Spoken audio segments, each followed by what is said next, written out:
Let's see if we're test, test, test, test. All right, I think we're good. Test. All right, I think we're good. I just wanted to make sure my sound was up before 9 o'clock because the last 2 weeks have been a disaster. So what we're gonna do today is work on this upgrade to the mobile home park financial model. I'm pumped with this one. It is desperately needed, and I'm actually really excited about some of the different logical structures that are going to exist in this template. It's really going to be fun. Right now, what do I have here? Up to 40. It looks like 40 slots for, if you want to build out up to 40 mobile home parks, or you could just model the building out of one. Um, Now, previously the model went out for 50 years. It's going to go out for this one's going to be a plan for I don't know, 10 years. I feel like if someone's building out mobile home parks, they probably don't have a greater horizon than 10. So, I mean, maybe 15 years, I guess. We can do 15 year. Um, so you can plan out what the cash flows look like over 15 years or just one park. The most complex logical structures that are going to be happening here are based on the waterfall returns and the cash requirements. I actually don't know exactly how that's going to work until I get in here. Um, I'm thinking because so let's say you've got, you're building out parks. It costs money to develop it or buy them, and then as you're operating them, there's cash returns happening.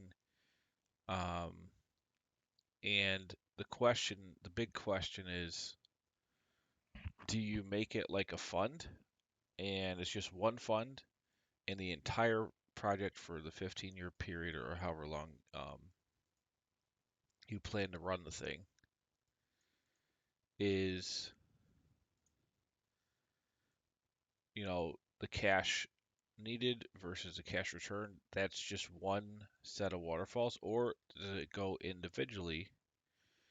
Um, and do we plan out so every single different park is going to have its own uh, debt and equity stack, and you get different loans. They all have their own refi, and I think that's the way we have to go in order to give the logic. Because a lot of times, um, for financing, people want to say, okay, I'm gonna get a loan out, fund some of it with my own equity or investor equity, um, build everything out, and then do a refi after a few years, pay off the original loan, return some cash to investors, and then have a longer term, 30-year amortization loan. So, because of that, I think the financing aspect, um, we're just going to assume all cash flow that's available is returned when it's earned, so that there's nothing essentially, there's no cash building on the balance sheet of this mobile home park project. Everything is getting distributed, and then every time there's a new project, it's a whole new deal of, okay, um, we'll provide X amount percentage of the startup costs, we'll get the rest from the bank, and it'll go through the same structure.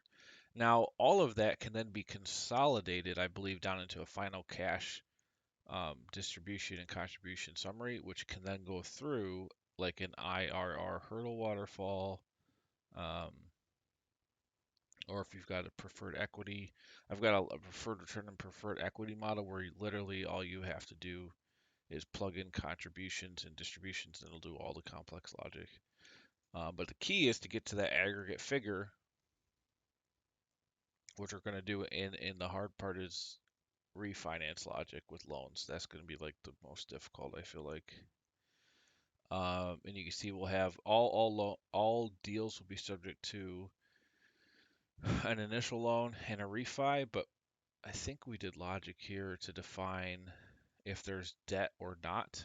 But if there is debt, then we're assuming everything goes through this structure of an initial loan with a term on it, and then a refi after that term into a longer term loan. Unless it's the option is no for debt, and then there's no debt. I wanted to make the population of as you're adding parks more like a database, so it's really simple to add everything and add the assumptions of each park. And this was a tricky balance between having like just somewhere where you just put like a number, okay, I'm building a park, and 5 parks from this month to this month, and then another set of parks here, and just putting in numbers, and then having global assumptions that affect all this. But I didn't think that was granular enough to give flexibility because you might be building all kinds of different parks that have all kinds of different assumptions for them, and OpEx, revenue growth assumptions, all that stuff.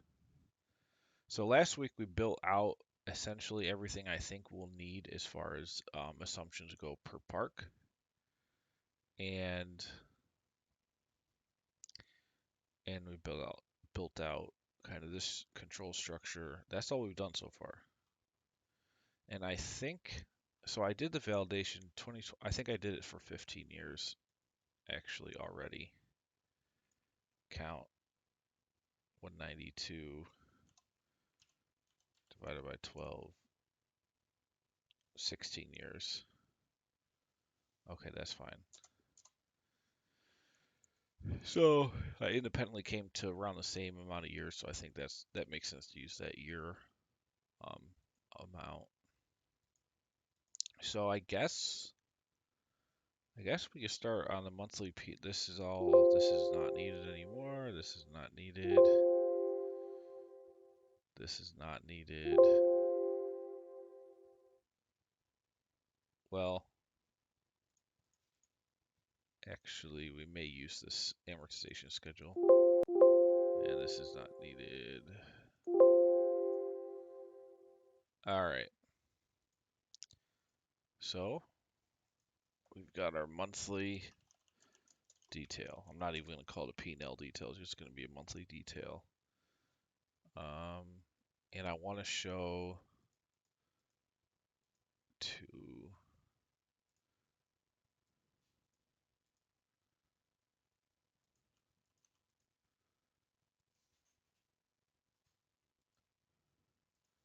Let's assume the first one's going to be construction. The second one's going to be acquisition. Let's say this park does 300,000 in NOI per year.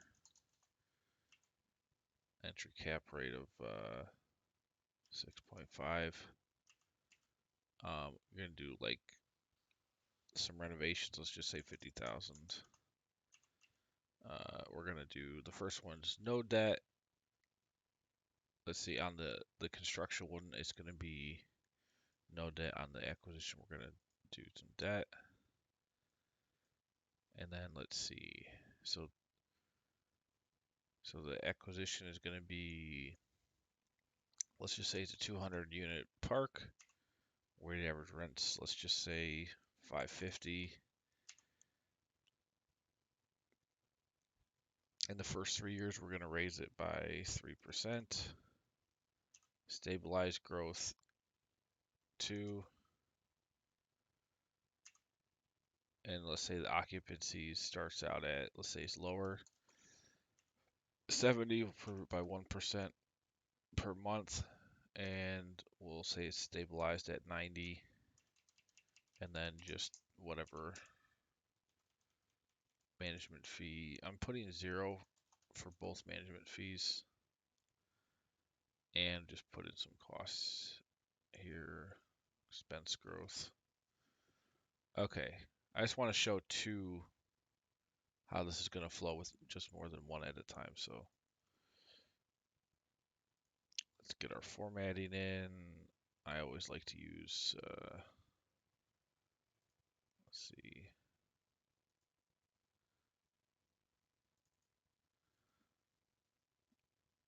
I already got formatting for a monthly summary in a different model.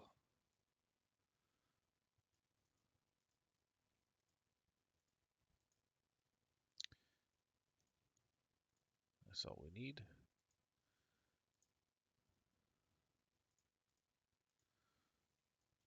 First month.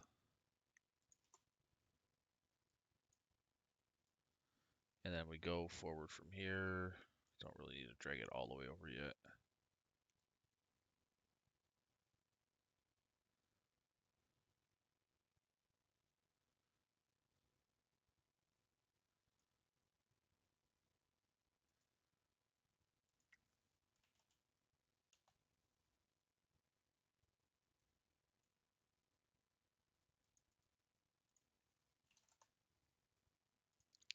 We'll freeze our columns or rows. All right.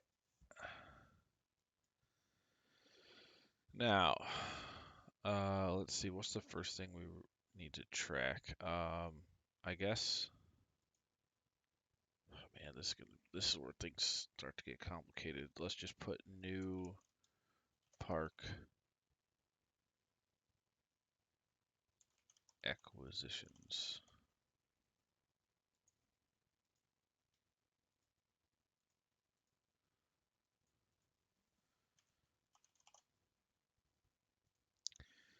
If what are we doing? Okay, so if this equals, so this is the month of purchase or the month that construction starts. Actually, we're just gonna go sum ifs, oh, or count ifs. Count if this range is equal to the date here.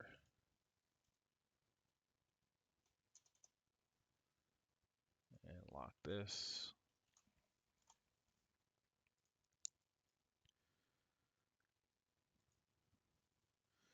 And we're not going to have assumptions in here for like an exit of only a couple parks. Yeah, I mean, could we do that? I'm trying to think because in here I just have it as an aggregate, so there's an exit cap in whatever month. If there is an exit month, there might not be, but if there is, on that month, all the parks are sold. And until that point, they're all in operation.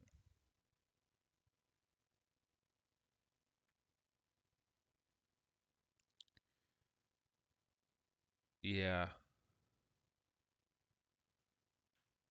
yeah, I think that's fine. So we don't need to look at an exit. So it's new park acquisitions, total mobile home park, new mobile.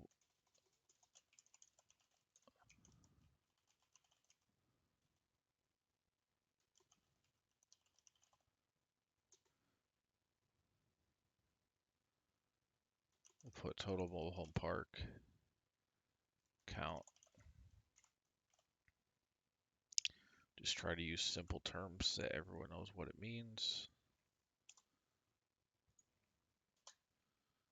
Okay, so we've got some parks here. Let's make this a different start month. May. All right. So that's fine. This doesn't really matter that much for logic. So we got counts here now. The first difficult thing is going to be how we set up financing. Man, this is going to be hard. I'm trying to think of the simplest way to do it though. Like I don't want to do columns going to the right and then just have 44 parks and you can see their principal and interest and all that stuff to the right. Because it's going to be, way too many columns. I don't want to do tabs and have 15 different tabs either. All right, let's clear this. So, how am I going to do this? Column J is where I'm pulling. This is the amount of money needed in total for each one at a given month. So,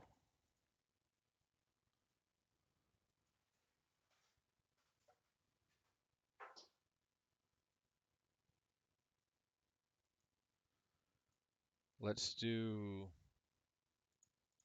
well, so total cash required is going to be,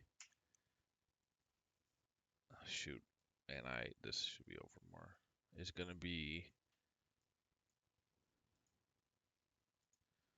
if there's no, or if there's no debt.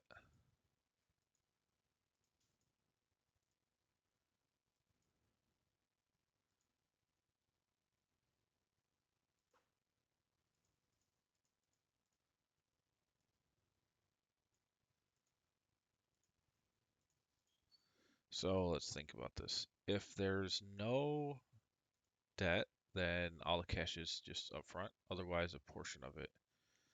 Um, did we define?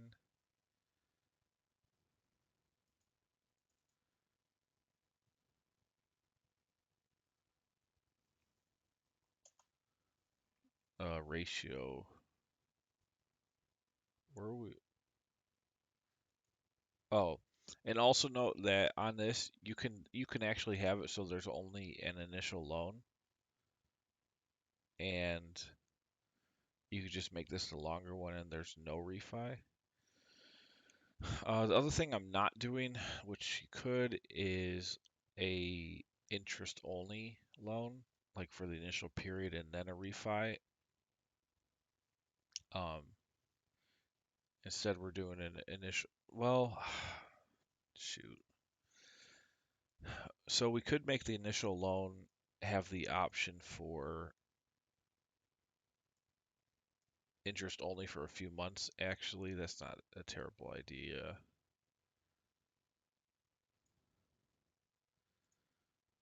That gives you the flexibility to have this option. So let's say interest only for X months. And you could put 0 if it's not applicable, or you could put like 12, and that means the first 12 months is just interest. And let me see how I did this on a different model I've got.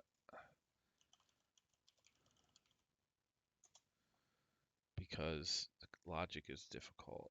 Let me just look at this real quick. So here, if I did interest only through like year 2,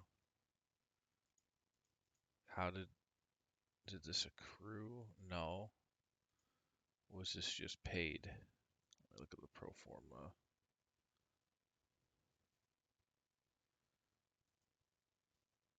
Okay, so see. Yeah, so that's just an expense. So if you were to, acquire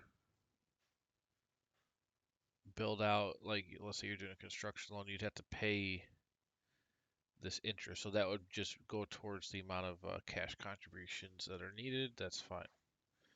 Okay, so interest only for X months. It could be like 6 months. It could be zero, whatever. I'm trying to figure out where do we have the split between debt and equity on this one. So total cost. If there's debt, no H.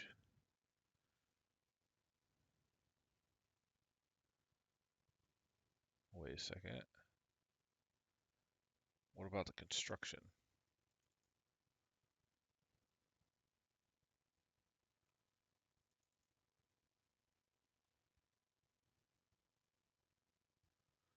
Okay, so this needs to be based on this column.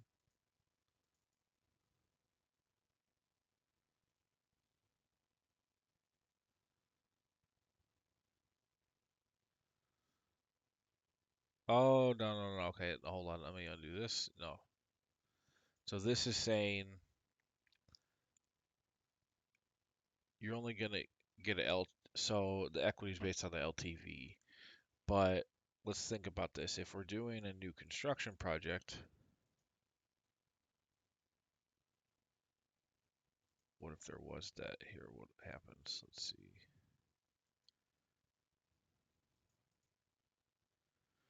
Yeah, so this is a tricky part. So if it's a new construction part and there is debt, the debt is just so if let's say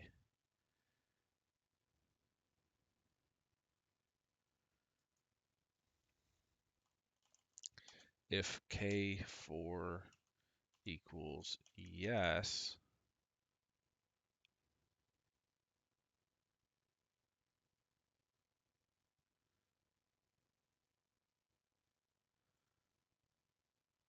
if and K4 equals yes and H4 equals 0, because that should be a unique case where there's no acquisition cost, but you're going to build it out.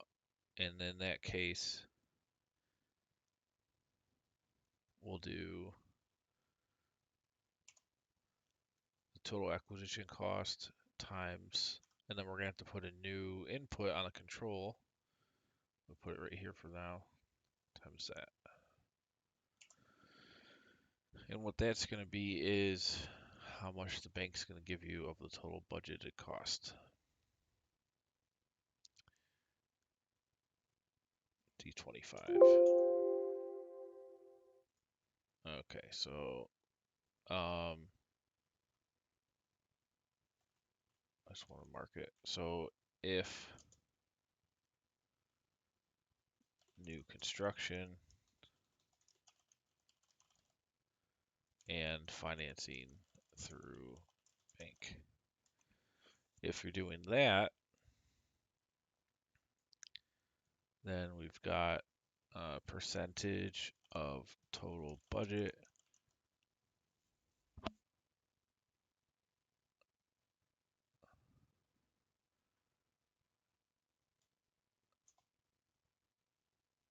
loan amount.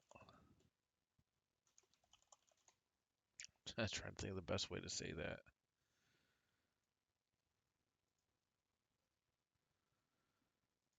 Uh,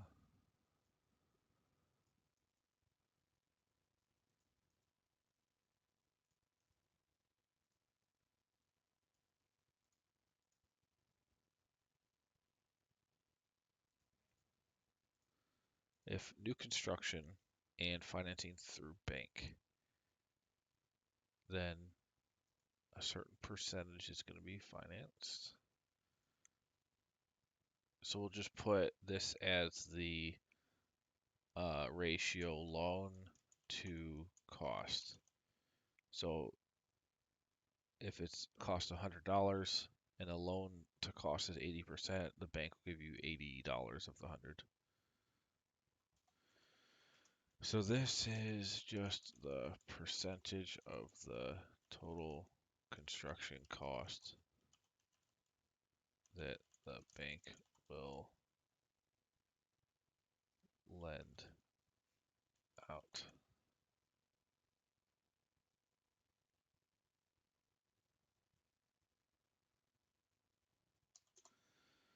All right. And then that's just an aggregate figure that can be applied to all these. So let's say, and if it didn't, I mean, I don't think I'll do any VLOOKUP, so you could probably insert a column and just make this percentage in one of the columns and then define that if and just do uh, column I times whatever it is. Or I did J, but so let's see. So there's a couple different, I want to make sure I have all the scenarios covered. So um, what if there's both construction costs and acquiring the thing? I think the construction cost, the renovations would just be out of cash.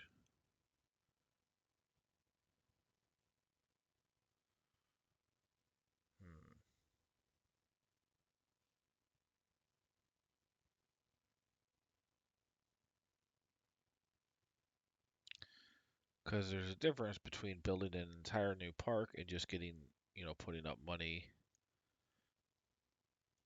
to, maybe pave this new paving job or something like that. Uh, let's think about how to do this. Because I'm trying to figure out how to get to the amount that is going to be lent from the bank. So we know if this is 0, then and there is debt, then it has to be the total cost times that 80% we just defined. But if this is not 0, so the second situation, then we're going to just do if k is no, then there's no debt. Otherwise, if there is, it's doing h. And then you're still at this point, and then, yeah, that's fine. And then you just add,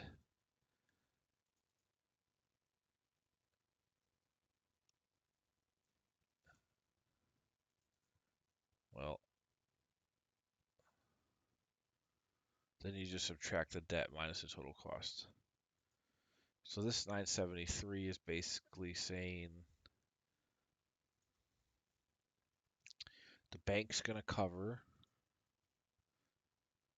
80% of the acquisition cost, which is this.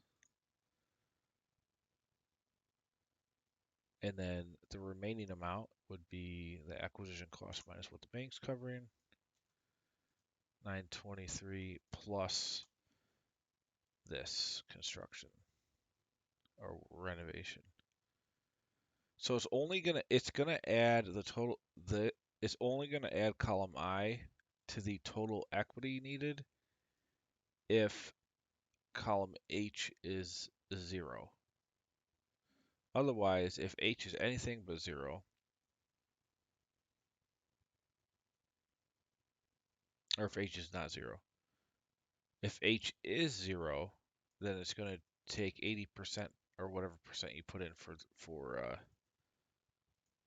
D26, and it's going to multiply that by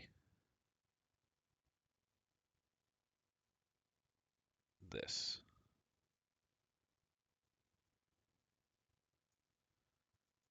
So now in scenario MHP number 1, the bank's going to cover 2 million of the 2.5, and that means you need 500,000 left in equity. So that makes sense. Like this should always equal L plus M should always equal J, always. 4,690, 665. And I don't think there's any other scenario that is not tested. Like this is 0 and this is 0, then it's just nothing. I mean, there's no cost. So that's not realistic. There's always either going to be this or both. And that's the only things that can need to be tested for. And if it's both,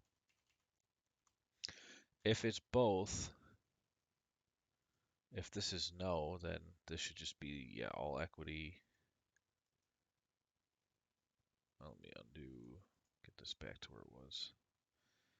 So if this is no, it's just all equity, all equity. If it's yes, so all we're saying, the main caveat with this is that if there is debt and you have an acquisition happening plus renovations, 100% of the revenue of the renovations or improvement or whatever are going to go towards the equity requirement, and that's not going to be subject to the bank loan. The bank loan's only going to count toward the acquisition of the existing park operations based on the LTV. And then any renovations are coming out of the owner's pockets or slash investors or sponsors and um, limited partners. Okay, I think that makes sense. So now we have our two main columns. Column L and M are going to be what we have to now apply a bunch of logic to for loan start. So how in the world is this going to work? What I'm thinking is amortization is going to be, it's going to have to be rows going down and then the month going out. We're just going to have, however many months that is, 150 columns over whatever. Well, I mean, I guess we could go down, which would be nice to go down and have, it's easier to go down than across. And then you just have the 40 parks up at the top. So, like, here's MHP1 and all the logic for that. So you've got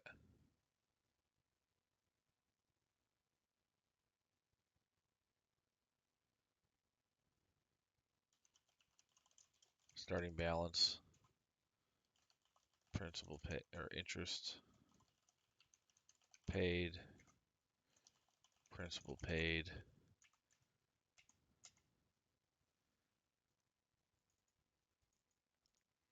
Now the trick is going to be when the refi happens, how do we make that elegantly happen?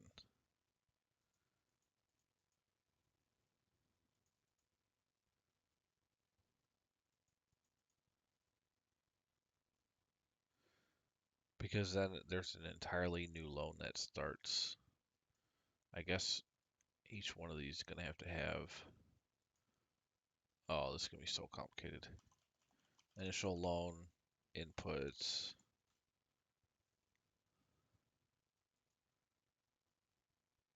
which are all, it's all going to be the same. It's all going to be based on this. See if we can fit this up here.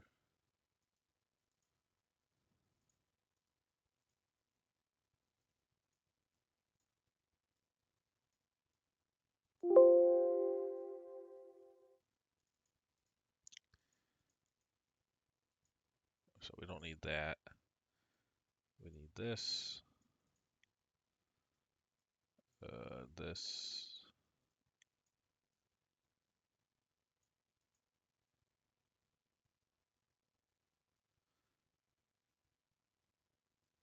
Don't need this because they're all going to be assumed that refi are not based on this.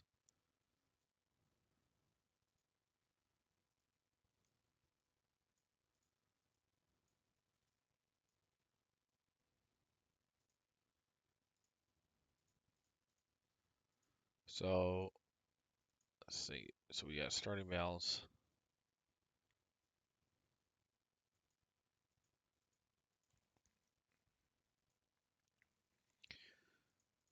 Total cash required. Let's get this in here too. So in we're not really going to have a year zero because this is a thing where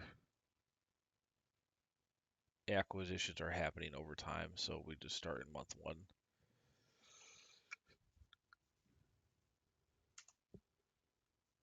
So total cash required is going to be pretty simple. Sum ifs are equity needed here, column M, if the date in C is equal to the date, and lock all these up.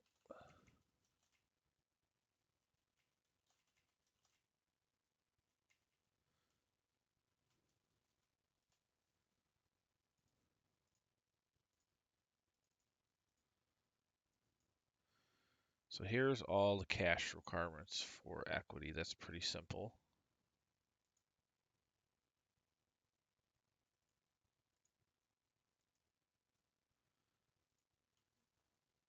Total equity required.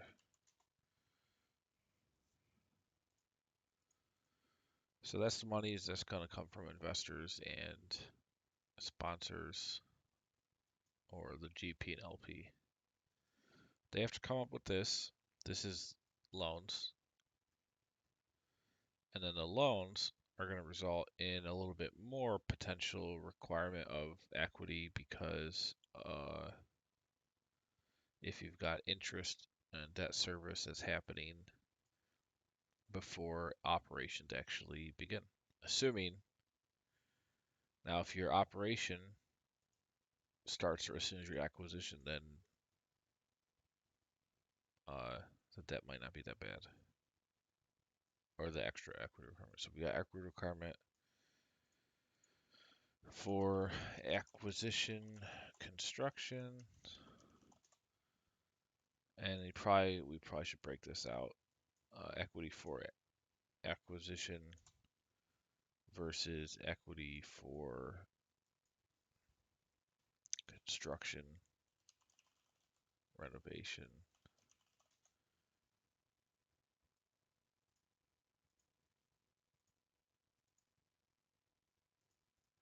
and then we'll have the total.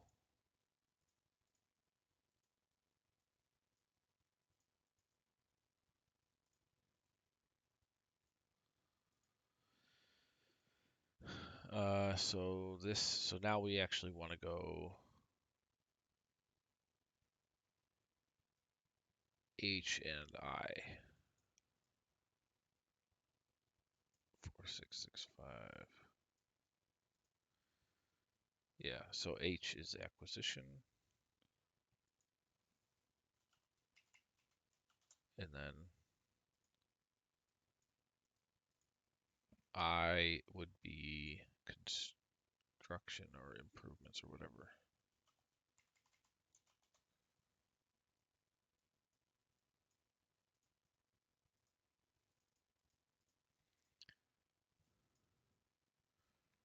Total 716, which makes sense. 716, okay.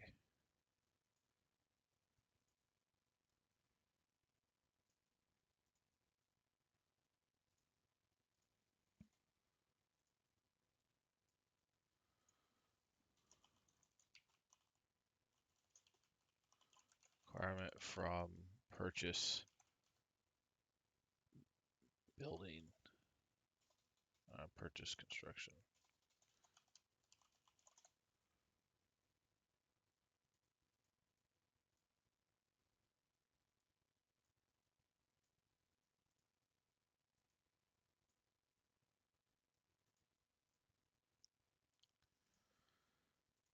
All right, so we've got that. That's important.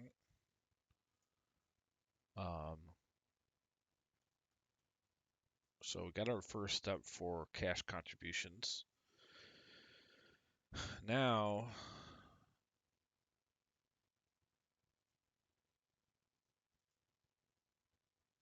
hold on a second. Hold on. No, hold on. we just did total cash requirement, not equity, because we're counting even if it's got debt or not.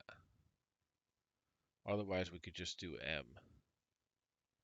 So this is like the sources and uses. So this is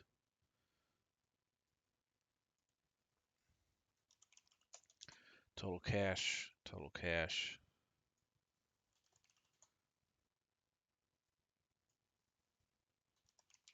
total cash. And then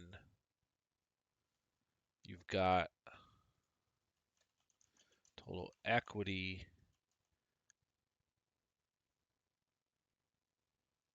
total fund sources equity, total fund sources debt. So we know, okay, this is when I need the money and how much of it. This is going to be how much is equity versus debt. And now in this one, we can do equity is M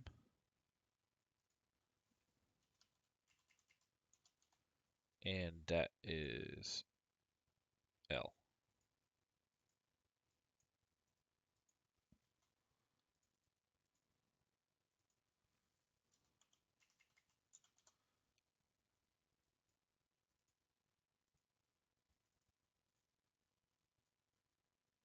There we go. So you can see like how this is broken out. This is kind of like this maybe is text size smaller. So here's how much you need. Here's the sources of those funds. The uses would be like here, construction or acquisition.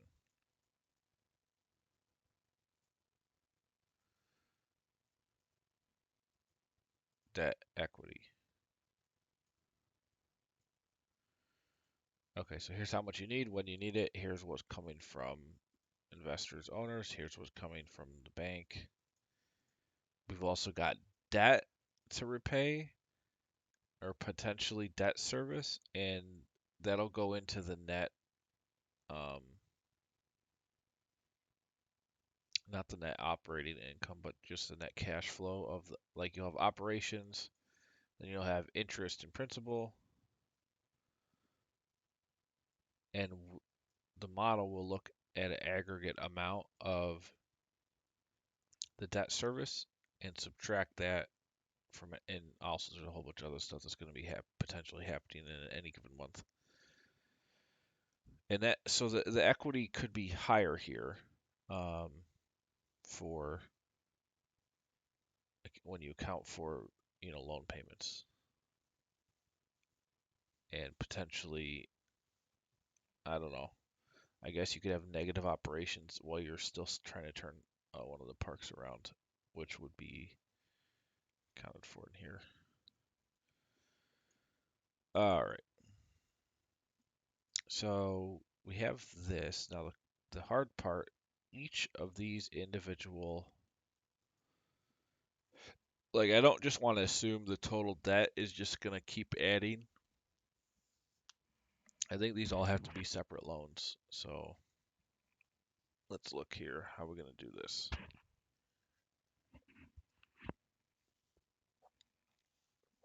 You've got,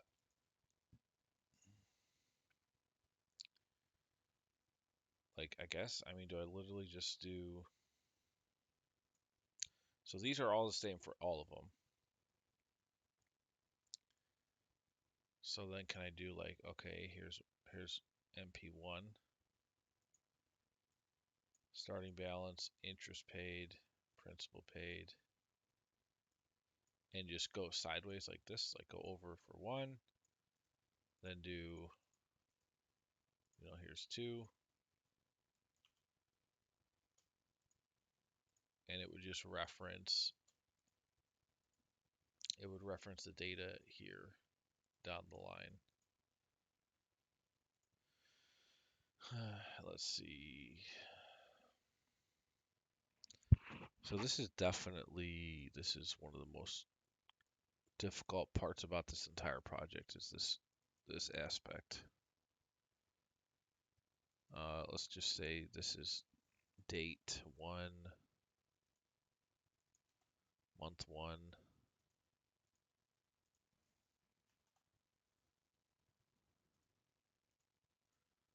I don't know if the year really matters.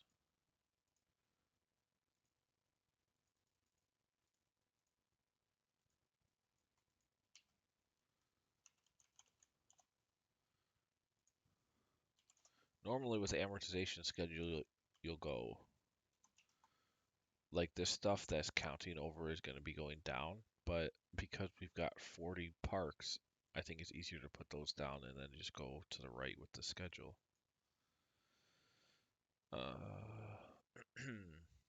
So, oh my goodness, this is going to be so hard. I think we have to have, so for sure I'm doing some ifs based on the ID, and this ID is just going to be equal to the park name. So if you change these, it'll all change, but you should never select a cell and click it and drag it around like this because you'll mess up the references. So if you're ever changing the names here, don't copy and paste stuff. Just clear it out and rewrite it if you have to. So this is equals to this. This one will be equal to this. And now I can reference everything dynamically. So I can just copy formulas down instead of like saying, okay, this equals, you know, this one, and then you're going through every single one. That's not realistic. So let's see. The starting balance is going to be the amount of the loan whenever that happens. So that's pretty easy. It's just, so if this equals, and then we'll do an index equals the date here, and what we're measuring against is match this with B.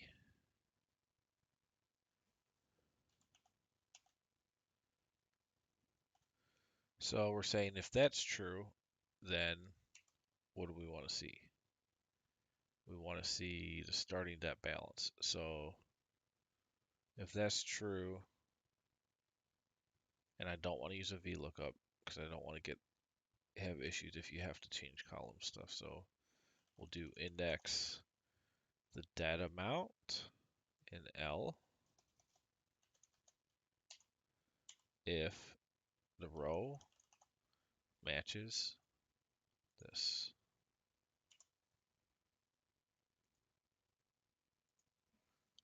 Okay. So, and then otherwise, we're going to take the ending balance of the period. And this is just the start of this formula. It's going to get more complex. Don't worry. All right. So that needs to be locked.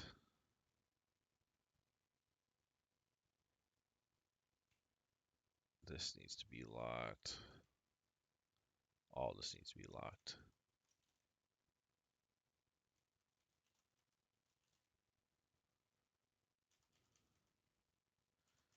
This needs to be locked going down.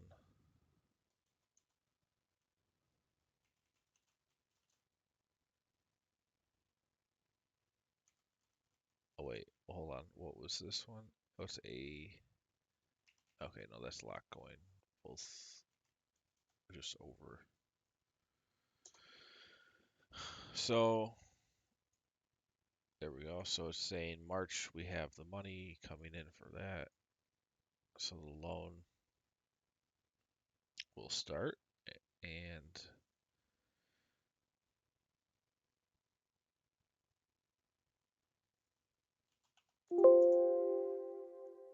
so we don't want this to always be 0. we now want to put something in front of this. So we know month one is never going to have a balance, previous balance. So we always go to the next one and say if B17 is greater than 0, meaning the loan has started, then we just want the ending balance of the previous month. Otherwise, do this big long thing that we're doing here. So there's that. And then let's say the ending balance is going to be this minus principal.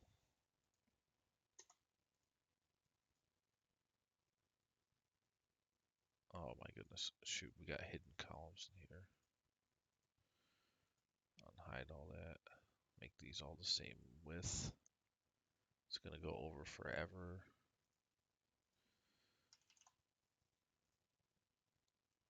All right. I just want to make sure we got the initial stuff working. So now the hard part, interest and principal, which is going to be tricky. So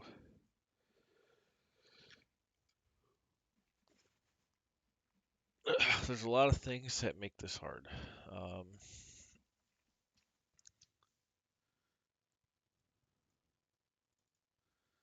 For one, all these loans are happening at different times, so I don't really have a nice reference for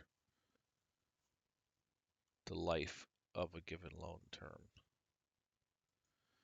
But what we can do is, so interest, we could say, oh my goodness, how are we going to count this?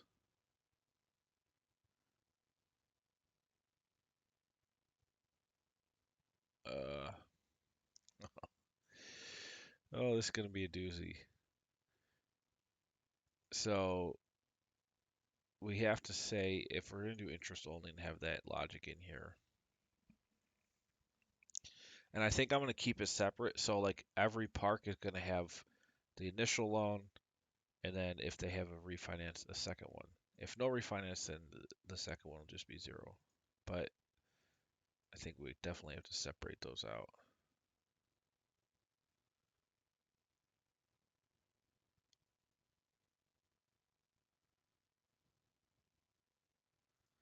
Well, we got to start counting here. So count life of loan in months. So we'll just do if B18 is greater than 0, then 1, otherwise 0. So this will give us our start. And then if C17 is greater than 1,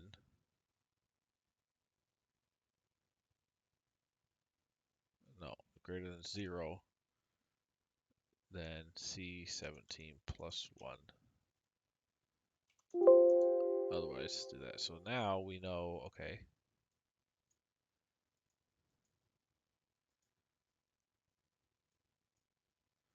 start counting. So this is the month of this specific loan. Yep, we definitely have to do that. So there's that. Now we know we can just reference if it's less than or equal to this. So interest paid first if the life is less than or equal to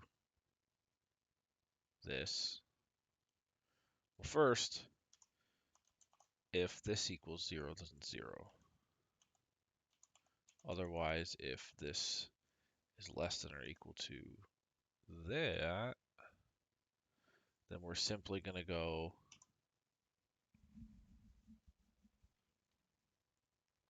loan balance times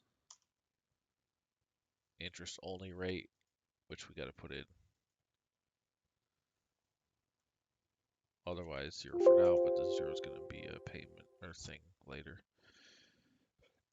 So here's something we got to do is add for the initial loan term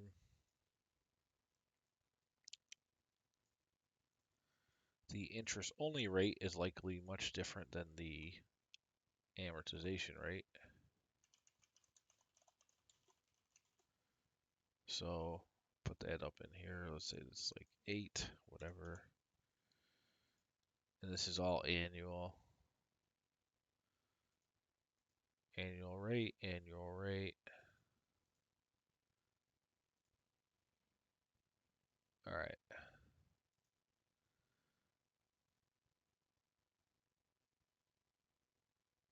Uh,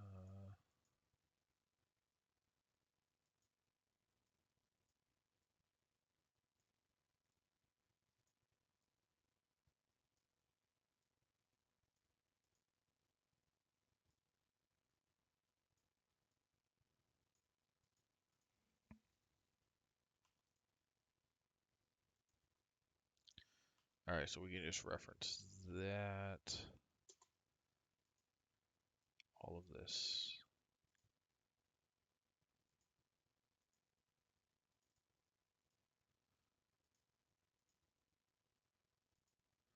Man, this is a doozy of a template, tell you what.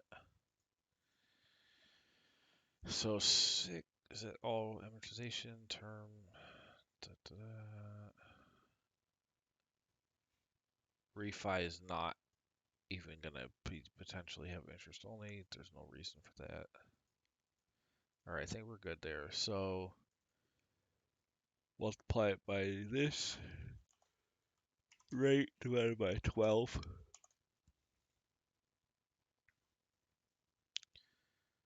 And lock all the C's.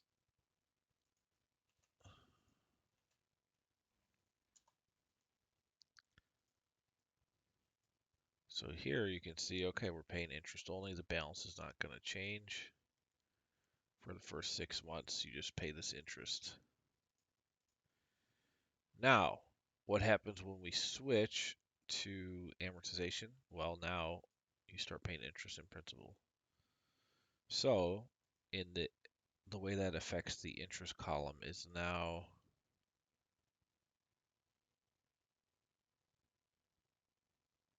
so the 0 becomes the balance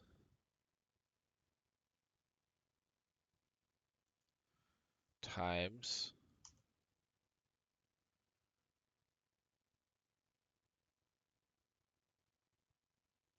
the interest rate divided by 12, right? The new interest rate. So like interest only, then that stops. Now you're paying this rate.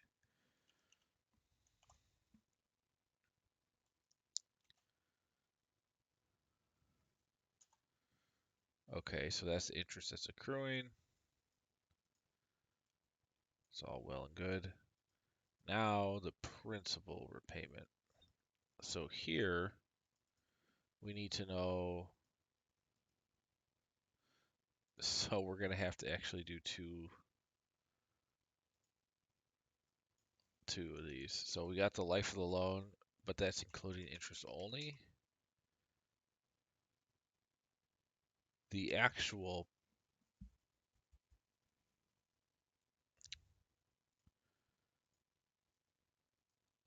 life of loan after interest only. Now that, if this is 0,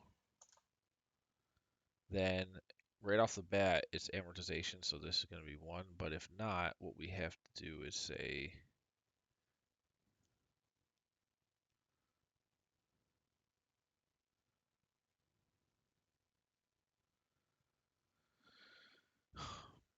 uh,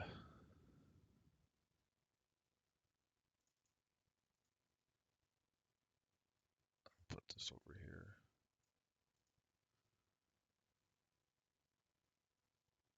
These factors are going to drive all of this.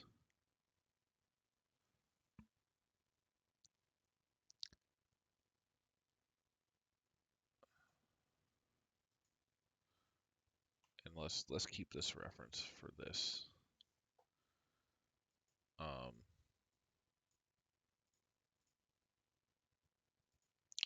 These are all referenced figures. This will be this.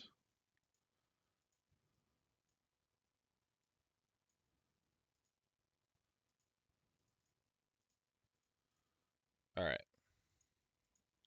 So, uh, we so let's see. Essentially, we do this minus this plus 1, I think.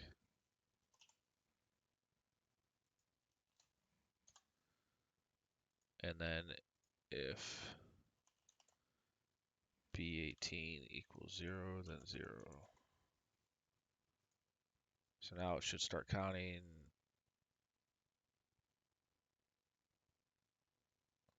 Oh no. If B18 is less than or equal to this, then 0, because we're not counting yet. Otherwise, start counting.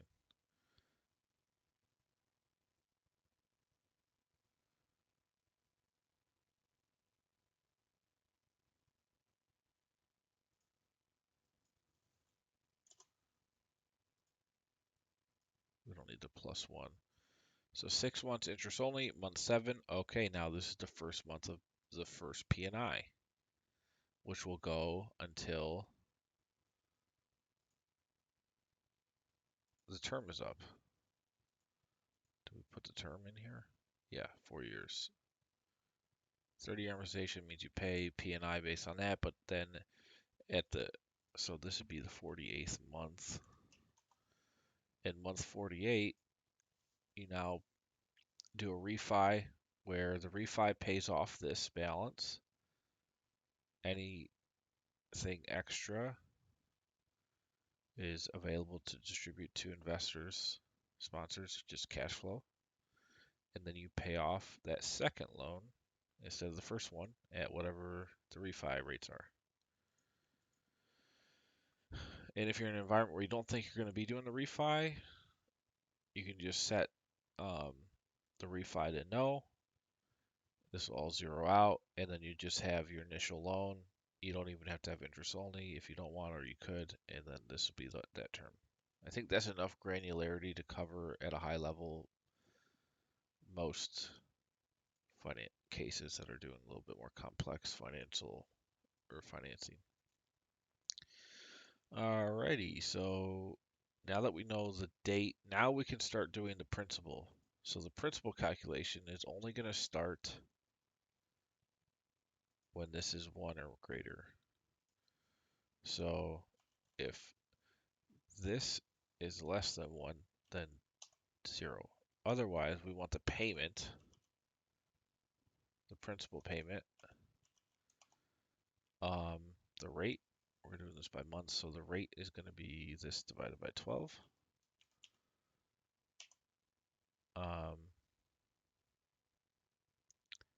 PER, I'm assuming means period, so this is first period. The number of payments. Now this is tricky with the things that have terms. So the number of payments is 48.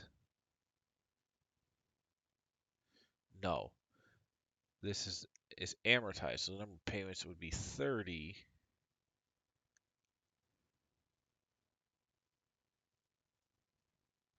And these are all assuming 12 payments per year.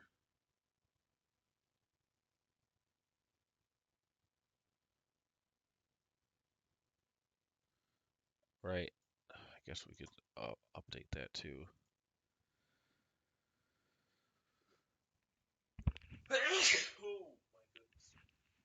Excuse me. uh, Payments per year.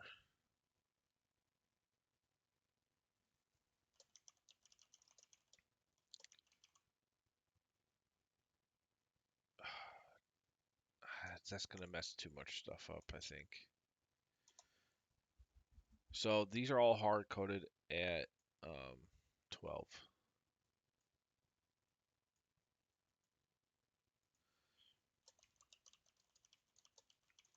This will not be something that can be edited. It'll just mess it all up. So this is always 12.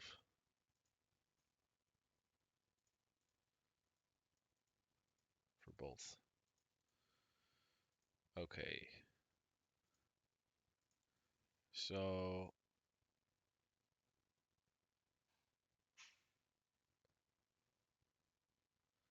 dang it. I'm just gonna put a note up here. Assumes all loans are 12 payments per year.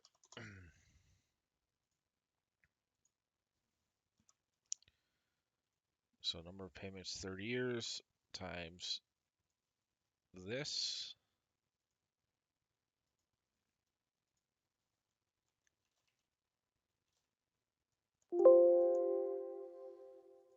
Um, present value. Wait, what? Oh, parenthesis. The present value is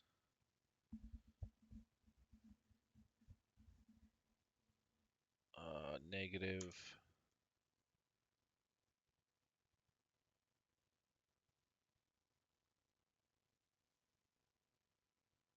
This. Let's see if this is right. I haven't done this in a while. Don't worry about the rest of it. So there's the principal.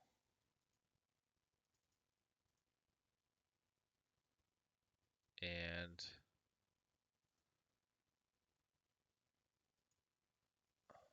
gotta lock this. Lock it up. Oh, negative.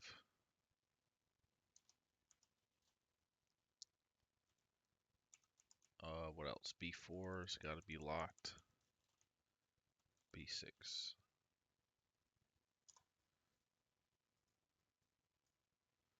So you see interest goes down, principal goes up over time.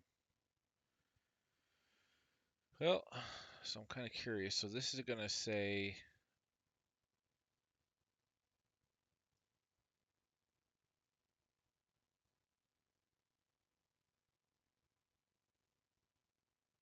let's go all the way out to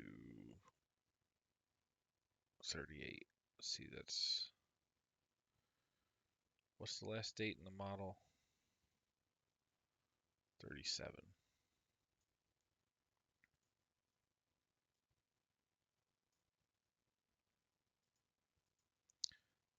Okay.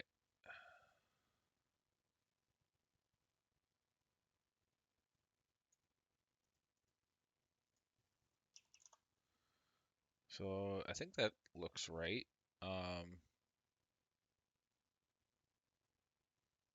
Let me pull up just a random amortization schedule here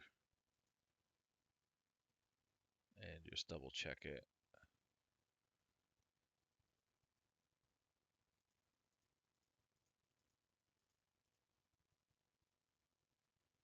Where's the debt? Now, if you're doing this all through cash investors and stuff, you obviously don't need to worry about the debt.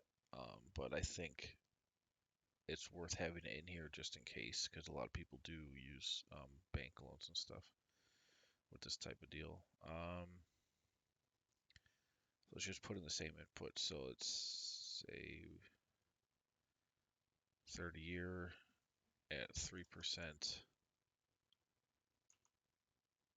with what's the starting balance? 2 million.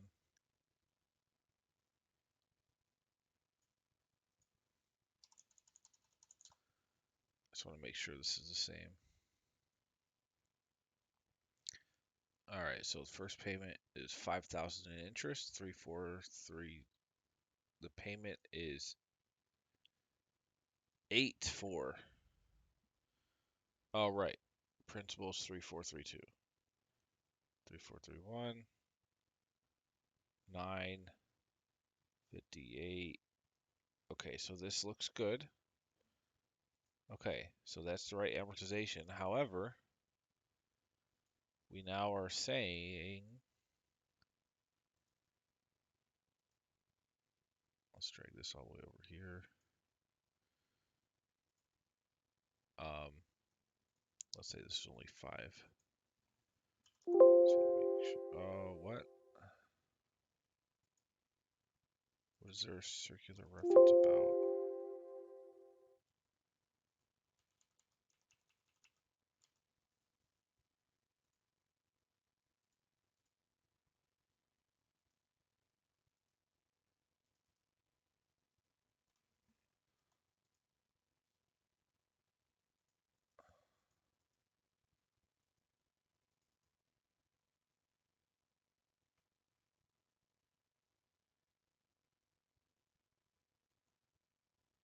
Okay, I always, every time, if I'm ever doing this stuff, circular reference errors are always a huge thing.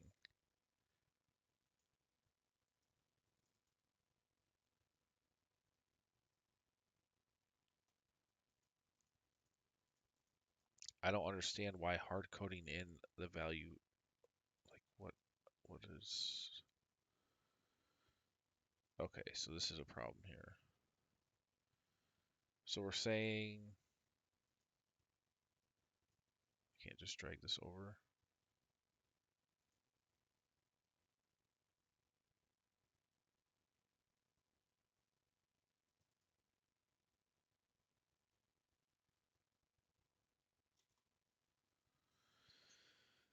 Oh dear.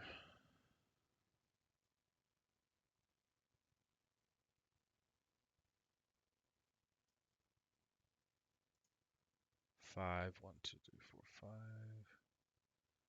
Why is this not starting till 7?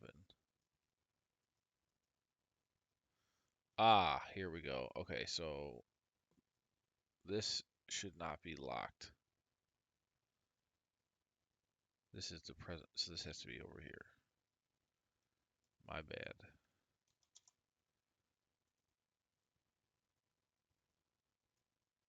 Perfect. Okay.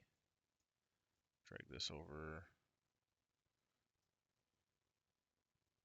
Now the trick is, so we got this interest only for a bit if you want. If not, you can put 0.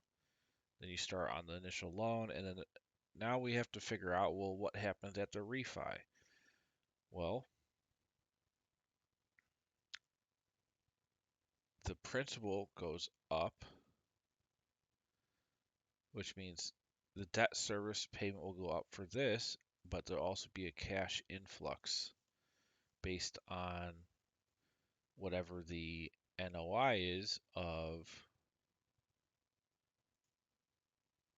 operation 1.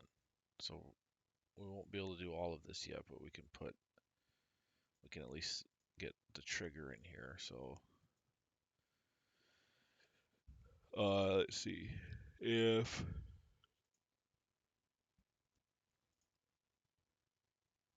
let's freeze this. So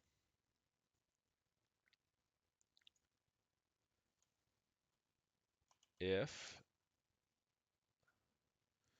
now if this is relation to the term up here, so if this equals that, then pay off the whole balance. So equals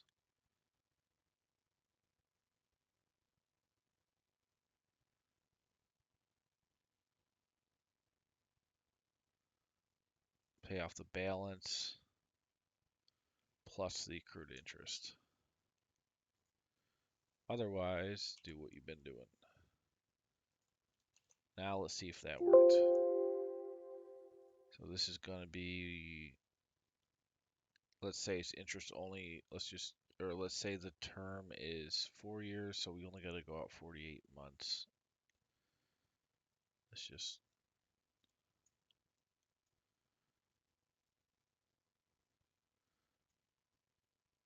okay, so now what happened?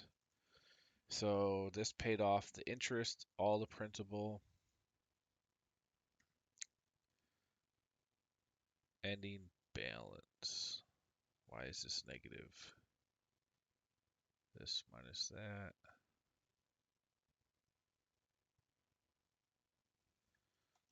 I see, because it's saying, so do we just have to do this one?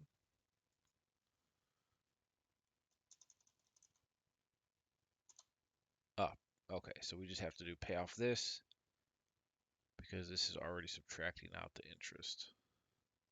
So this is the whole total debt service here, both of them combined. Okay, that makes sense. Good to go.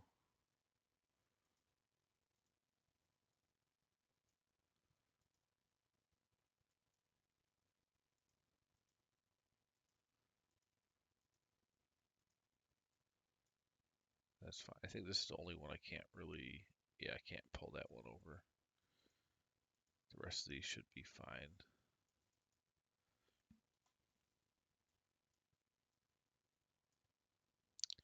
Oh, hold on.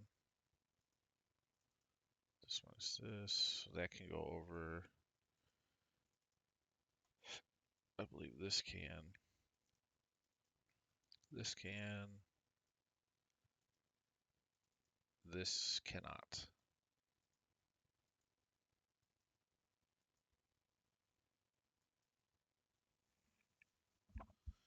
And sometimes, so I'm lost right now in this formula. So hold on a second. So B15 equals index. Ah, right, because B19, you can't go over to A. It'd just be an error.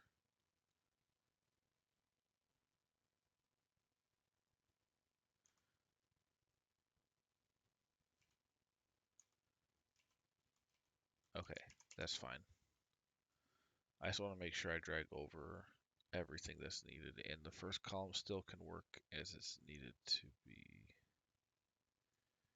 So this is the, we only need to go out to the end of the model. Here, total debt service, this is how much is going out, is this plus this.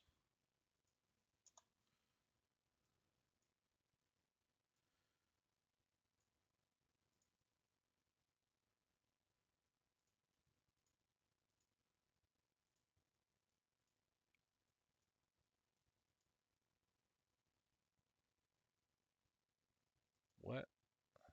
Oh yeah, because it's going interest only. And then you got the big payoff. So in this month, which is the end of the term of that loan, this is coming out, but then there's going to be another loan that starts and the offset of those, and the difference will be the cash available.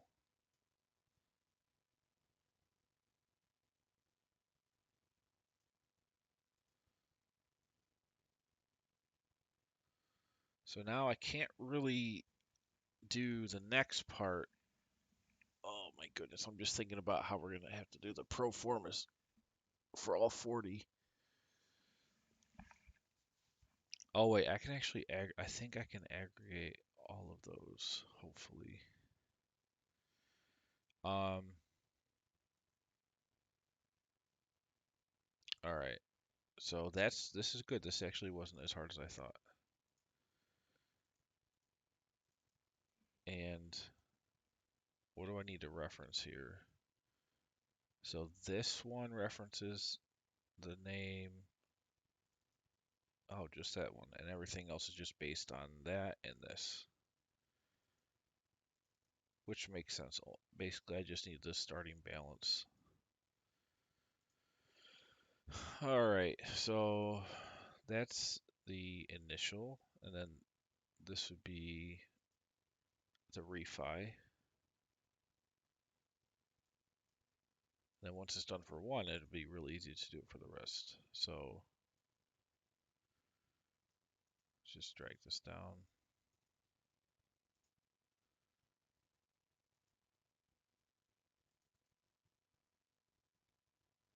Oh, shoot. So that's referencing the first thing.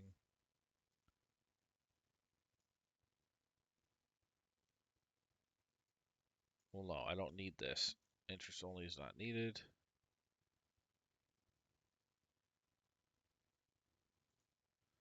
We do need to know the life of the loan, which will be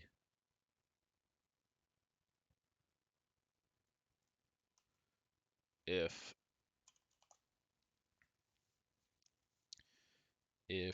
this equals the term. Let me see how I did that. Is it on the 48th? Yeah, so that's paid off, and then the 48th month is the start of that one. So if this equals this, then we're going to pull,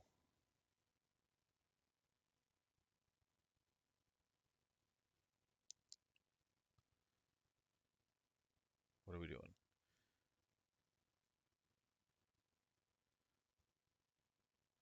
Yeah, if this equals that, then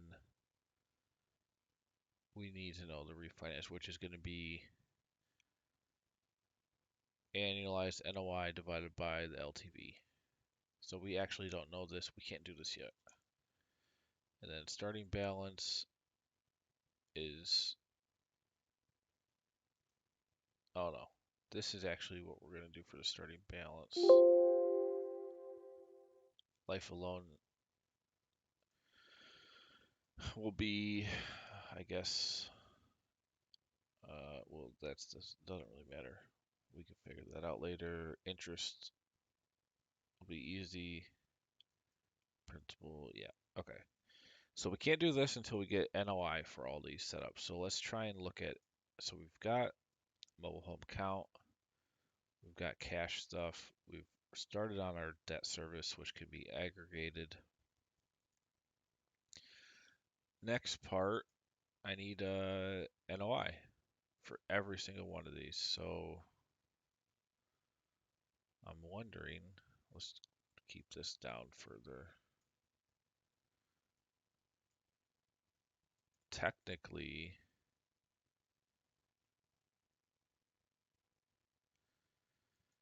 so it's good to see.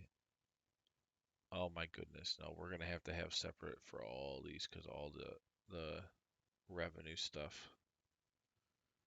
Yep,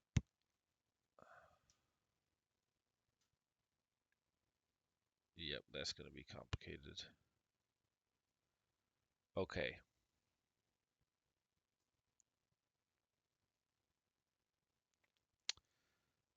so let's try to tackle this. This is a big one here. Um,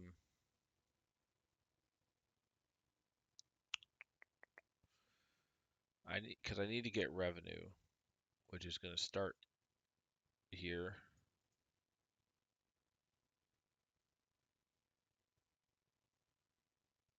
and I have, oh, there's so much stuff. Um, okay, so it definitely makes sense to have, we are not just gonna have NOI and just have 40 rows of NOI. We need to know it, this is gonna have to come way down here.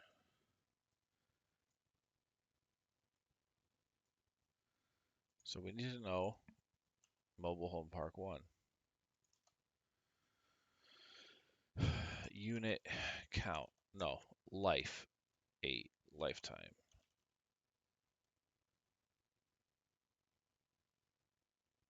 Life months in operation.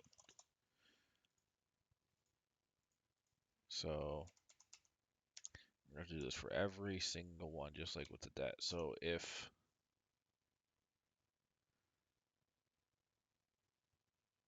this equals, and we're gonna have to do the index again,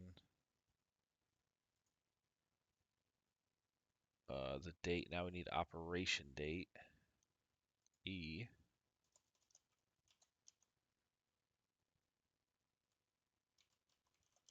and we're gonna match the name to it from B.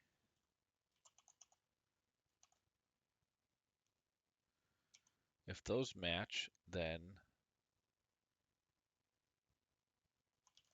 let's get the unit count.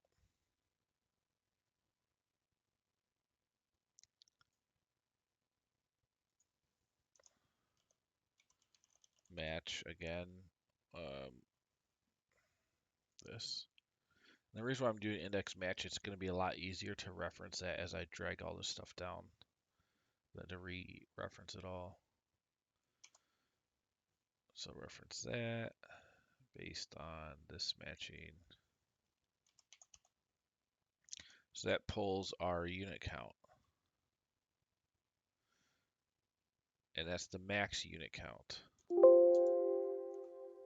And otherwise, we'll go if this is greater than or equal to lock.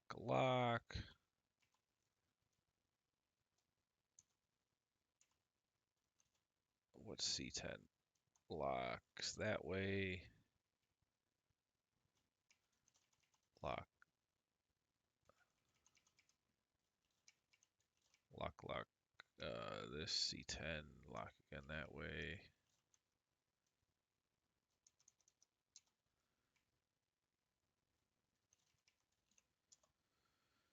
And then otherwise, if it doesn't match, then 0. So here's your unit counts, dynamically referenced, 175. Now, the hard part.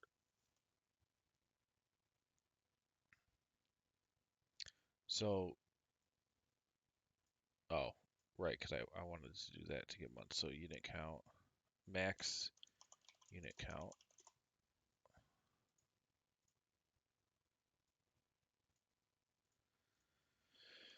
Same thing here, we got to count if E12 is greater than 0, then 1. And then we drag that over and then say if E11 is greater than 0, then, oh, what did I do? Oop. Then E11 plus 1. Otherwise, there's the other thing. So as soon as the operation wants to start, we're now counting. So, all right, max unit count, vacancy. Now, what are we doing for vacancy? So, not worried about the lot rent yet.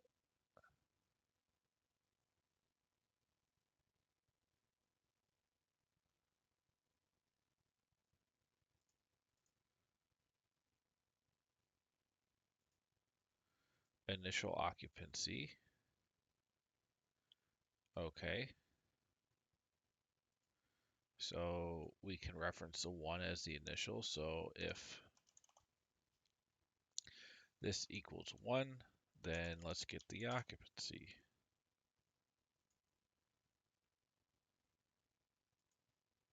Which is R. Match to our identifier here. This model is going to take fricking forever, I'm telling you. This is going to be a tough one. Match it with this. 11 R match C10 0.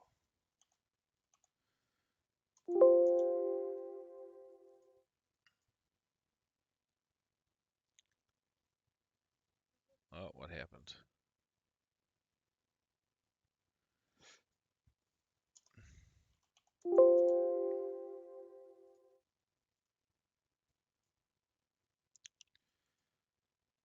So it equaled 1. So now index R if C10 matches, oh, this should be B.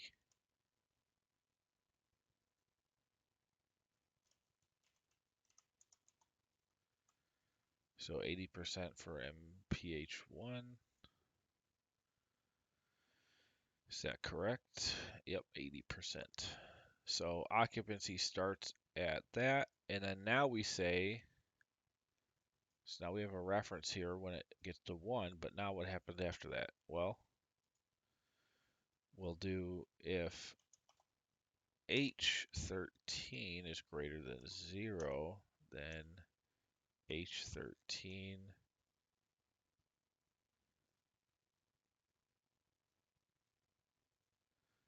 times, now we gotta do another index.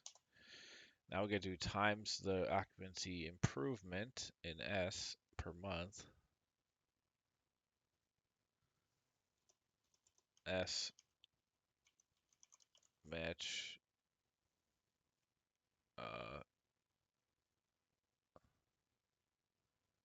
C10, comma B0.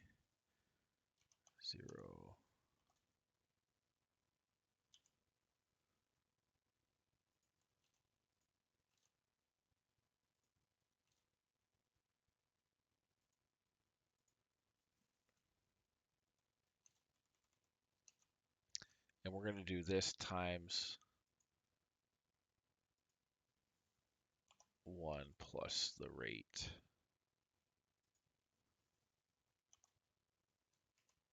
All right. So this working this times 0.01 plus this, and this should equal this. True. Perfect. So there's 1% improvement per month.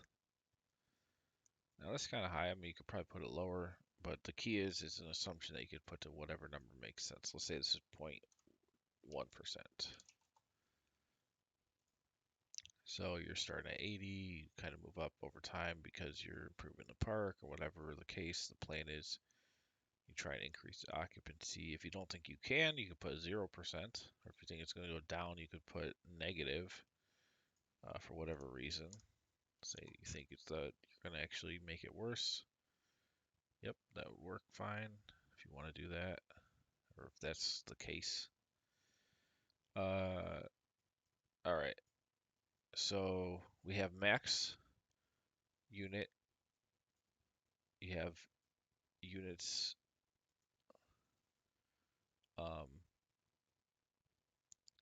renting units. Just a simple calculation. This times this. And that's not vacancy. This is occupancy. I keep switching those around.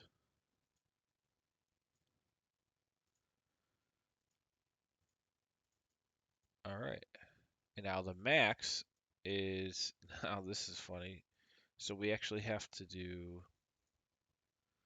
we can't go over the stabilized occupancy.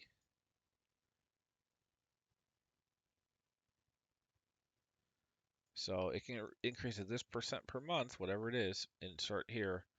But this is where it caps off. So now we actually have to do a max between whatever the value resulting of this compounding is or this, and we can only use the max. So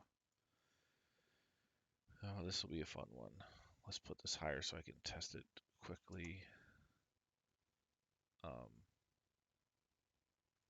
Okay.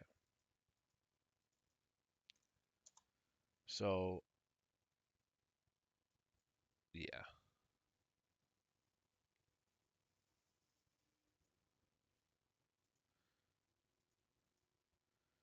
Is this minus 1?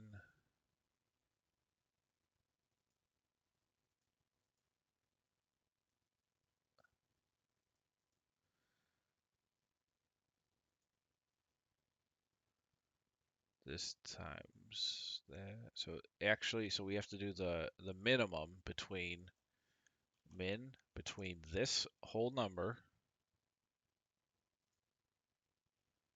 or the max stabilized. So we gotta do another index formula. T match C10 to this, comma 0, that, that. All right. So now it won't go over that stabilized rate no matter what.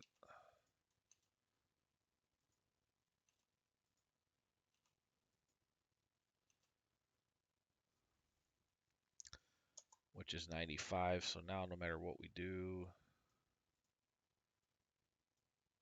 oh no, what just happened? What?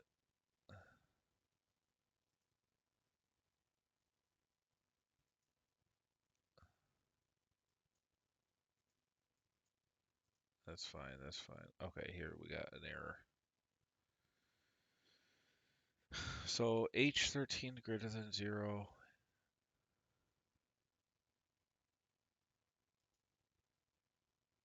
Ah, here we go. So here's the reference error.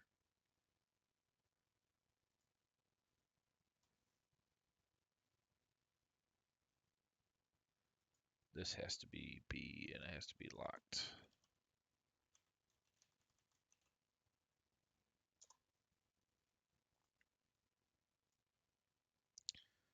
All right. And there we go. So you go 93, and then as soon as you hit 95, it stops. You can't do any more. So you've got your set, define max, stabilized rate. And then again, I said last week, this is kind of cool. So if you plan to add units, you would just put your max unit count here still. And then the initial occupancy needs to line up this number with what you think you'll have initially. And then as you're adding units, you get essentially closer, your occupancy goes up and you get closer. So you just have to watch the, you know, active units. It makes sure that lines up with your plan. So there's a lot of functionality there. I think that's good.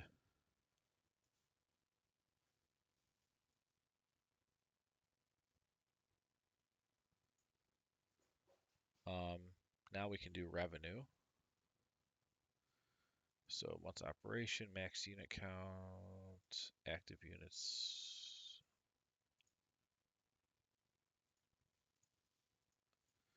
Now this won't be too bad because it's all dynamically referenced now. So when I drag these formulas, I should just have to copy paste and then just reference the new description identifier. All right, so now we need revenue.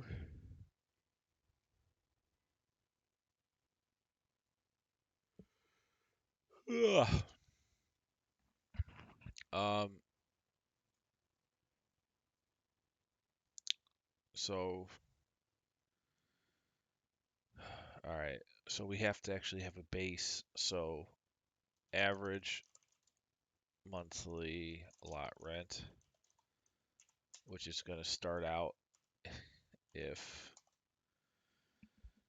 we're going to have years now. This is going to be a little bit more complex. So we'll have the year equals round up 12 divided by 11.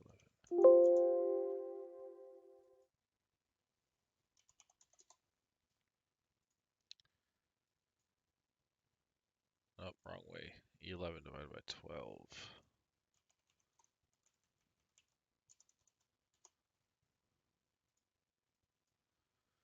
So year one, year two, I just need to know the year that of operations so I know how to, so we can increase the lot rent accordingly. So year one is just going to be this equals 1, then just do index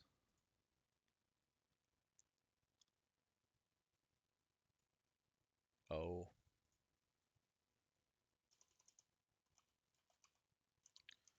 match C10 to B.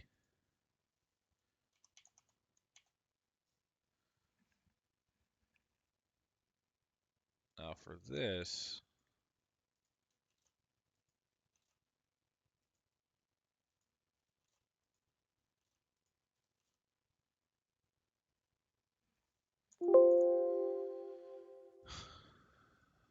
so 475, and then see, we need the second year. Now we need to go up. So how do we do that? Well, If we're saying, oh my goodness, and we got the first 3 years.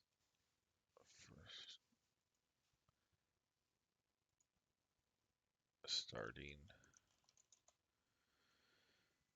So, shoot, now we got, so you got the year going on here.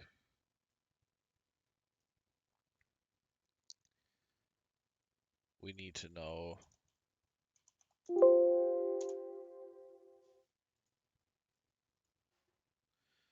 in year 2,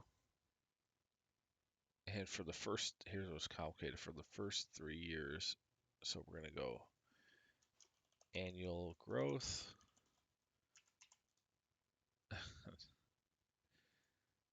um,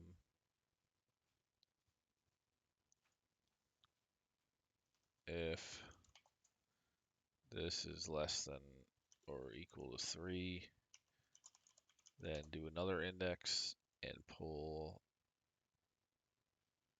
this growth in P.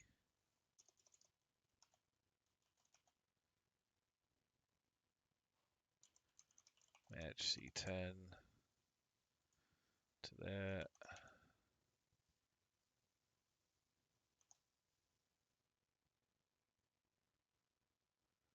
Otherwise,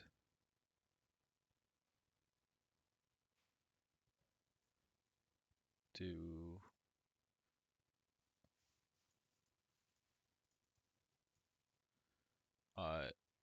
O O P. Otherwise, do Q. So that was P. We're gonna do Q. Lock that. Lock that. Lock that. Lock this. Lock this. Match. Lock.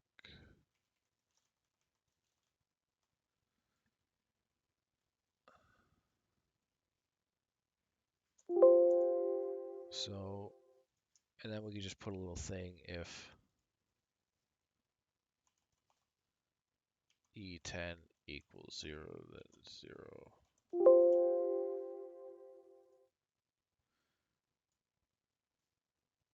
Now, we actually, so year 1, let's think about this. We're saying the first 3 years have growth of whatever percent. So that means at the end of year 1, increase. At the end of year 2, increase. At the end of year 3. So technically that increase doesn't hit till year 2, the first month of year 2 of operation. So we want to offset this. So if E10 plus, hold on, if this, first, if this equals 1, if E10 is less than or equal to 1, you're going to do the initial rent.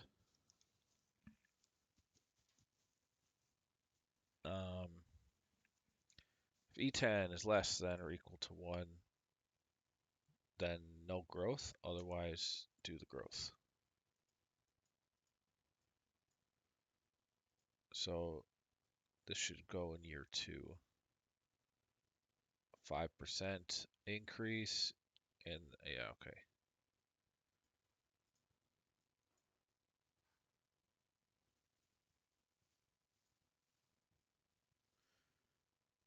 Now, and then we need to offset this by 1 too. So if it's less than or equal to 1, then 0. Otherwise, if it's less than or equal to, we'll do 4 since it's always offset by a year. And then, so year 2 increase, year 3 increase, year 4 increase. At the end of year 5 of a given mobile home park, you're then down to the stabilized rate. Now we have to use this to reference, well, what are we, so we start out at $475 a month. lot on average, weighted average.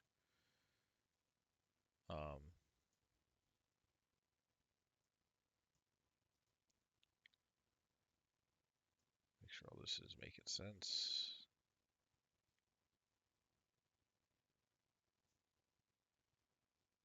Zero, okay. So if this equals 1, year 1, do it. Otherwise, now it's not 0. Well, if I10 equals 0, then 0. So that has to happen. Otherwise,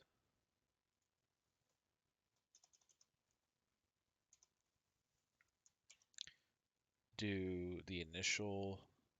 Now this is a little bit complicated. I gotta remember how to do this. So let's say we're in year 2. We want to take the initial amount, which we know is we can index get 475. We want to increase that by 5%. So we'll do, and the reason why I have to do it like this is because I'm not going to have a compound for the next increase. So I need to do, I think it's this raised to 1 plus the rate.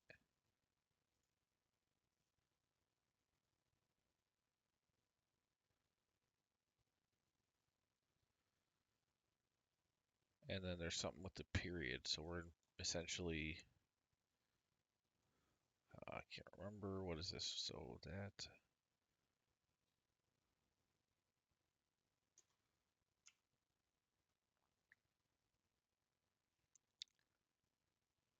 no, raised to 2. Because here's the numbers I need to get to. I need to say, okay, we start it at this, then we go this times 0.05 plus this. So the first, so year 2 should be this, year 3, and year 4 should be this, and then it should be, the next one should be 2.2. So how do I get to 498 based on that being 475? This, oh, is it times 1 plus the rate raised to this? No, that went up 2. Okay, so raised to that minus 1.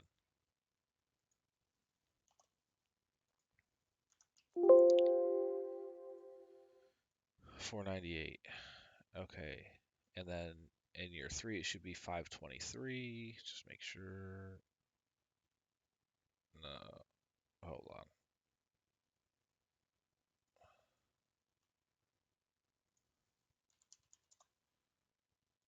523. Yep. Okay. All right. I knew I could figure that out. Great.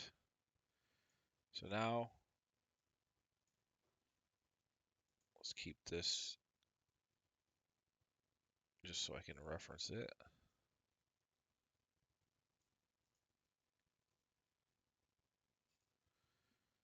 All right. Monthly lit. So if it's not year 1 and it's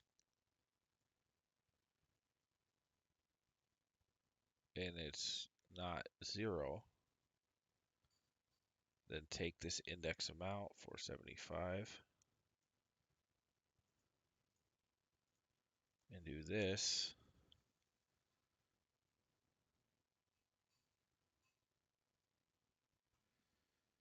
times 1 plus the growth rate raised to this minus 1.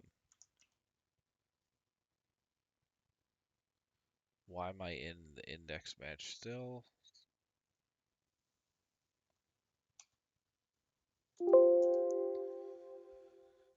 All right, moment of truth. So when I drag this over, we have to pray it goes to 498, 499 with the rounding. That makes sense. It is equal this. True. Thank goodness. Okay, so we can use this.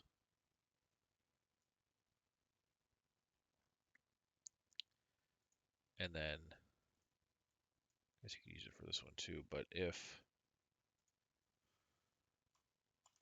E10 equals 0, then 0. Okay, this is cool. So we're going to be able to get to revenue.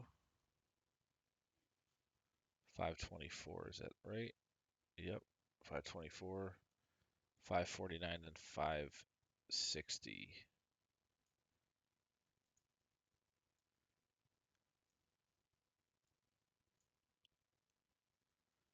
Oh no, this isn't going to work for year 6. I don't think.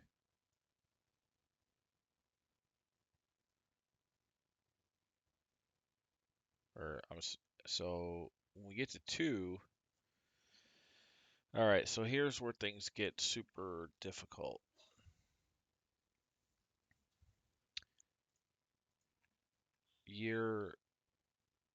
So we know the compounding rate now at 5%, but now we have a different basis. So it's now not 475 compounded, 4 times. It's now 475 compounded for 3 years and then switch to a lower rate. So now, oh my goodness, this is ridiculous. I need to reference, instead of 475, oh, this is insanity. If so if this equals 1, yep, that's fine. Here we go. So here's what we're gonna do an if. So if, and I hard coded in the month, the year. So 3 years is the years that it goes up for. That's just a hard coded input. If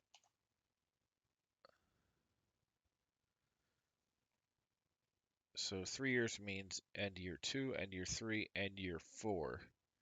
So if you're in year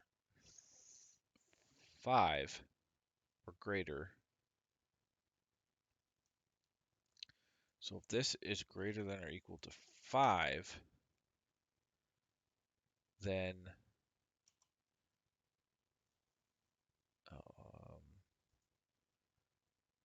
we want to do,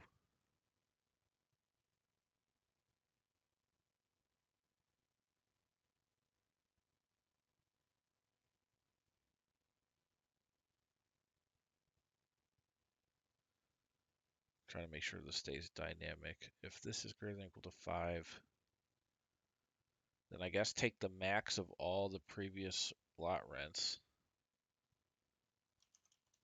max of all this all the way over to, you know, column B, or whatever, it doesn't really matter. Column B,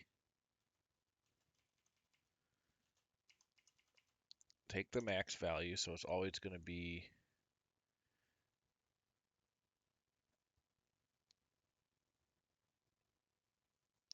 wherever you are in the model, whatever month, whenever the year, which in this case it's month 53, but in every single mobile home park it could be a different, you hit year 5 in a different time. So if we're in the start of the fifth year, you take the max lot rent up to that point,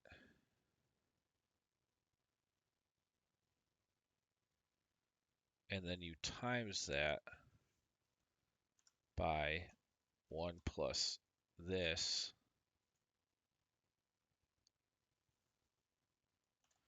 raised to, and this will always be 1. Or this needs to always be this minus 4. Otherwise, do the thing we just did. And now you can see we've gone up 2%. So this times 2 plus this, and then in the next year will be this times, and so on. So now we should see these numbers if we keep going over. So let's try this right to the end. And then let's also go let's go all the way back.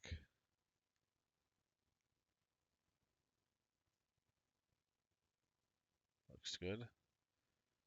So 475.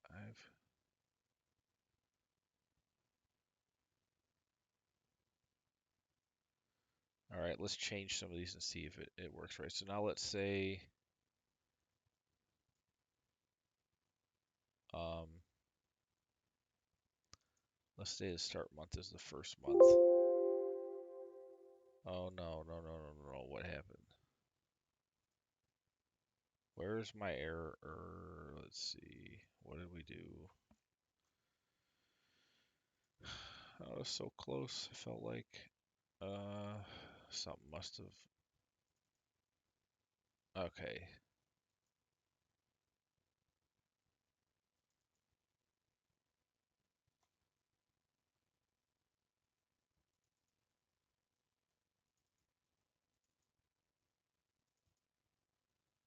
That seems fine.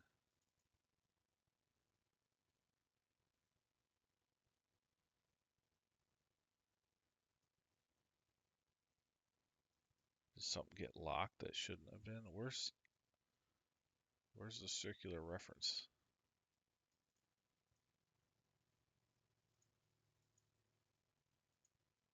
Is it just March, April?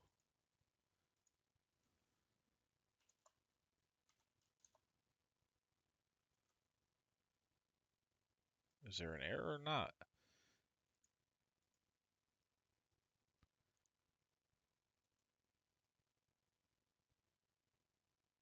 All right, well, let's say we start in May, or hold on, let's say we start in January. Okay, there are one or more circular references or formula refers to its own cell. Okay, so there is an issue. Question is, why did that happen only when January was selected? I'm assuming because when I drag this over, one of these wasn't supposed to go all the way over. If D11 is greater.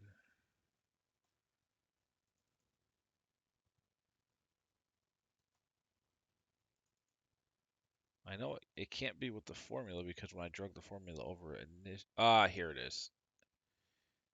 Here, it's got to be this with the max. So let's just make this. So this can't be locked is the issue.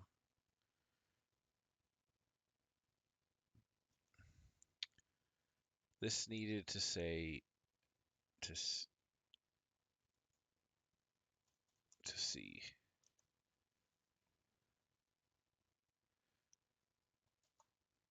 Now, is that right? No. So right here, it needs to be right up next to the previous one. I think we're good now.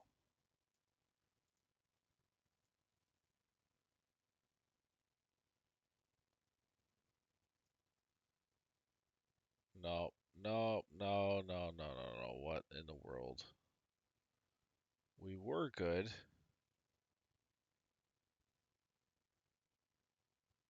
until...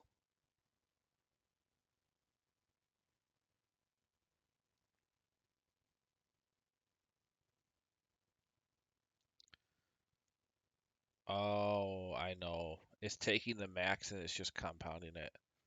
So, okay, here's a problem. As soon as this hits 2, we want it to only take this. We don't know when this is going to be, though, and we don't want it to continue on after that. Crap. So I guess so what we have to do, instead of referencing the max, we have to say, okay, I want to index the lot rent of this whole thing if this and match 4, because 5 is always, this year is always when it goes to 2. So you start at 1, which is the initial rent. 2 is the increase, 3 is the increase, your 4 is the increase. 5 is the increase, but it's at a lower or a different percentage. So we want to match 4 to this,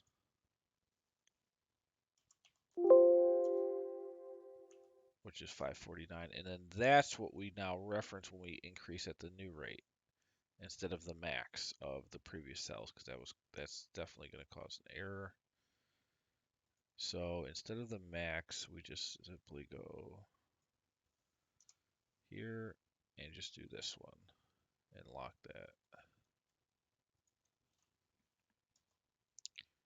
Now let's see if that works. So 561, okay, perfect.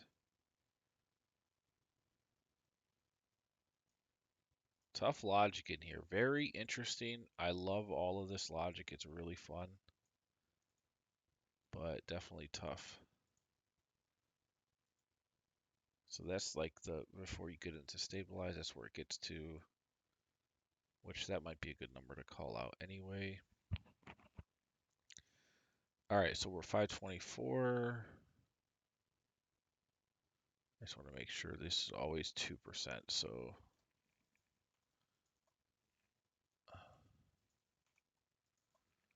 yep, 2%. Let's go to the next year and make sure it's still doing it. And the 6. When I put that into row 21.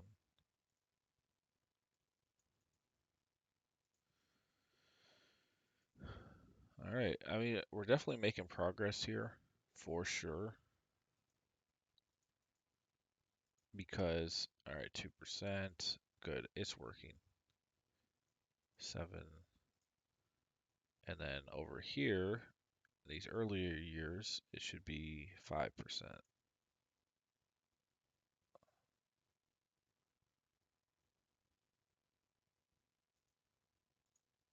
5%. Perfect. All right. Well, we're getting somewhere. I've got the dynamic rent. We can actually put now the, it'll be like potential rent is the total um, vacancy, actual rent. Real easy here. So this is just the total units times this, and then this actual rent's going to be the rent after occupancy is accounted for times this. And then this is just the difference, basically how much you're losing in vacancy.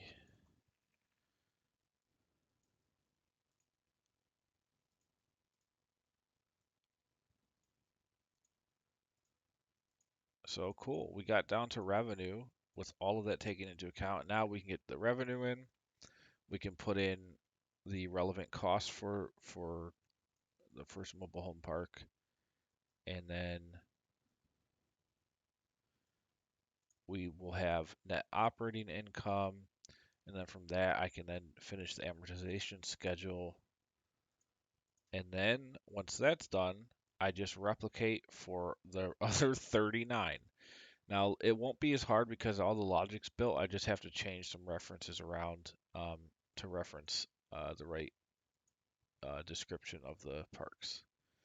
And then once that's done, I think we have the proper structure. Then we could just do a waterfall, and that'll be it. So the hardest work I feel like is done. I have a good plan for how all this can work and how it can all be dynamic over the full life of the model. Pretty confident in all the calculations. So this is a cool one. This is so far and ahead above what the original mobile home park was, the model. This is insanity how much cooler this is and just how much more it can do. So I'm pumped. I'm hoping, so that was the hard part. Next week, maybe we'll get through. I would love to try to get through, see how long it takes to get through 5 or 10 of these, and then we'll just keep trucking along. Uh, Now I might, if I feel like it and if I have a lot of time, I might try to build out a couple just to see how easy it is. Because you've now seen the hardest part, which is all the logic that's going to go into it. And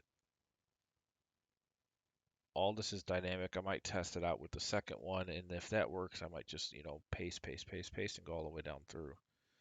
But you can see how it's going to be is like you'll have MPH1, and it's going to have everything related to it all the way down to net operating income. Then we're going to have MPH2 and everything, and it's going to have all 40 slots open, and then it can reference the same with the loan and debt of each one, or equity requirement and loan and all that and refi. So, all right, I'm exhausted. 2 hour stream, double what I normally do. Definitely making progress. I'll see you.